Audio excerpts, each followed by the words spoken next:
বেসরকারি হাতর 500 ইসলামী ব্যাংক করে শীঘ্রই একীভূত করাইব। একত্রিত হইলেও এসব ব্যাংকের কর্মীও চাকরি আরেতন হইব বলে আশ্বস্ত করছি কেন্দ্রীয় ব্যাংকের গভর্নর ডক্টর আহসানিস মনসুর। জুনের 15 তারিখ রবিবার বাংলাদেশ ব্যাংকের বোর্ডরুমত এক সংবাদ সম্মেলনত এই কথা জানাই তিনি।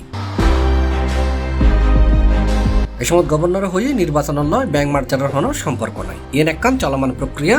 আমরা আশা করছি পরবর্তী সরকার আয়েরে এই প্রক্রিয়ারে আগাইলে যাব। তবে নির্বাচন পর্যন্ত অপেক্ষা না করে আগামী কয়েক মাসের মধ্যে 500 ইসলামী ব্যাংক মার্জার করাইব। এক্ষেত্রে ব্যাংক কর্মকর্তার দুশ্চিন্তার হন হারণ নেই। তবে প্রয়োজনে শাখা স্থানান্তর করাইব। যেসব ব্যাংকের শাখা শহরত বেশি সেসব ব্যাংকরে গ্রামত ফাটাইবের ব্যবস্থা করা হইতে পারে। সাংবাদিকদের এক প্রশ্নের জবাবে গভর্নর হয়ে পাচারকৃত সম্পদ উদ্ধারের প্রক্রিয়া ধাপে ধাপে অগ্রসর করে আদালতের চূড়ান্ত রায় ছাড়া সম্পদ উদ্ধার সম্ভব নয়। এতল্লায় আগে সুনির্দিষ্ট তথ্যপত্র সংগ্রহ করে আইনি নথিপত্র তৈরি করা করিব।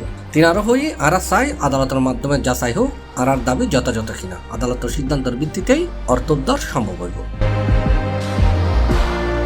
ডক্টর আহসানিস মনসুর বিকল্প বিরোধ নিষ্পত্তির প্রসঙ্গ তুলি হই আদালতের বাইরে সমঝোতার মাধ্যমে অর্থ ফেরত আনার ব্যবস্থা আছে। এই পদ্ধতিতেও একটা নির্দিষ্ট প্রক্রিয়া অনুসরণ করার পরে যেটা উভয় পক্ষের আইনজীবী আলোচনা করে সমাধান তো আইব। তিনি হই হনফতে এগানো হইব আদালত নাকি এডিআর নির্ধারণ করিব সরকারের নির্দেশনা পাইলেই বাংলাদেশ ব্যাংক সম্পদ উদ্ধারে প্রয়োজনীয় প্রস্তুতি সম্পন্ন করে আইনজীবী নিয়োগ করে পারিব। গভর্নর হই দেশীয় সম্পদালয় দেশের আদালত এবং বিদেশি সম্পদালয় সংশ্লিষ্ট দেশের আদালতত মামলা পরিচালনা করা করিব।